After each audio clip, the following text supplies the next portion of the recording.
Now this is cool. An original stone cottage built over 150 years ago.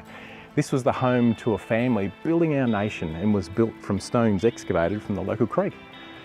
As you know, stones can be used in amazingly constructive ways to build up and to add to our way of life, but also stones can be used in a different way, as a form of punishment, used in a way designed to take life.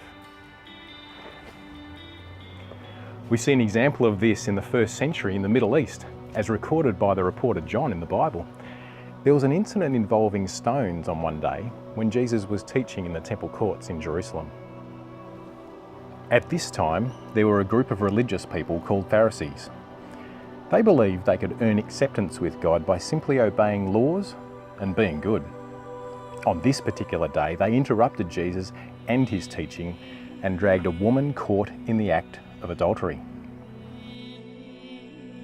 So there she was, frightened, without defence, humiliated, on her knees before Jesus, with everyone in the crowd watching on. John makes it clear that the accusers were more interested in setting a trap for Jesus than punishing a crime. The Jewish law specifies death by stoning for adultery. So the question on everyone's lips was this: will Jesus enforce the law? Or, since he was known for his compassion and mercy for underdogs, would he find some way to let this sinner go free? So there they were, the righteous ones, looking on to see what Jesus would do with the guilty one. Everyone in the temple courts was looking at Jesus. Then Jesus did something unique. He bent down and wrote on the ground with his finger. Maybe he was symbolically drawing a line in the sand. Then Jesus stood up and declared, "Let any one of you who is without sin be the first to throw a stone at her." Again he crouched down to write.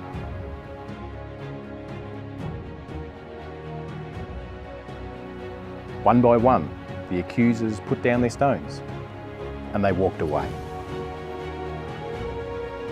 Then Jesus straightened up to speak with the woman left alone before him.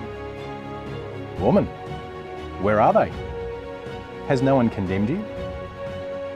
"No one, sir," she says. And to this woman, expecting to be stoned to death, Jesus granted a pardon.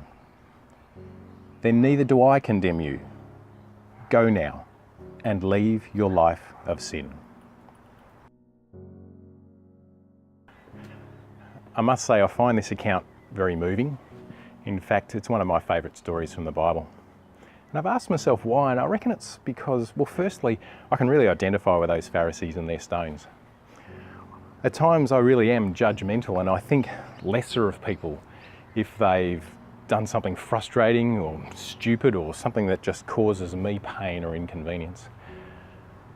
And I reckon a lot of us are like this. A lot of us carry around some form of stones. Now the stones that we carry, they make us to be all too ready to see the negatives in people. They make us bitter and they make us ready to be wanting to tear people down, not build people up. They actually hold us back and weigh us down from being the best versions of who we can be.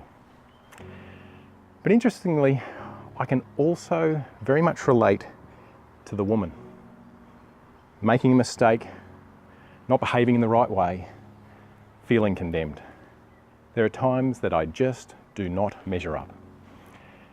And of course, I'm not alone. The Bible makes it very clear that each of us are all guilty of doing stuff that is not always aligned with God's values of love, of compassion, and of acceptance. When dealing with the Pharisees and the woman caught in adultery, Jesus, God in human form, highlights that it's not a matter of whether we are okay or guilty. We're all guilty. We all fall short of God's ideal design for the way we are to think and to behave. It's not about the guilty and the not guilty. Through the pages of the Bible, we will see that there are guilty people who acknowledge their wrongs before God and guilty ones who don't. And when I acknowledge my mistakes to God because of His great love for me, He forgives me and allows me to continue to relate to him and to continue on the journey of discovering all that he has in store for this life for me.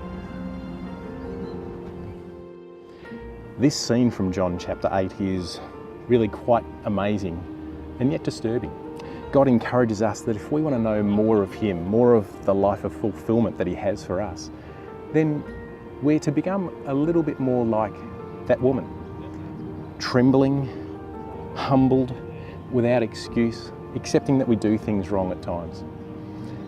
And God says, I want you to have your palms open, ready to receive the gift of grace and of love that I offer you. My undeserving gift of pardon. And when I'm facing God with all my mistakes, God doesn't shape up to throw stones at me. No, he reaches his hand out to lift me up to be all that I'm designed to be. And the peace and the purpose that comes with that is just incredible. If you feel condemned by God or by others, I just want to encourage you to really confront the truth of this account. No matter what you've done, God reaches out his hand to forgive, to accept. You are offered forgiveness, so be forgiving. You are offered acceptance, so be accepting. Now, of course, this takes patience and self-control. Oh boy, it does. But think of the patience and self-control that God displays to you. Let's use our stones to build up, not to tear down. Let's put down our stones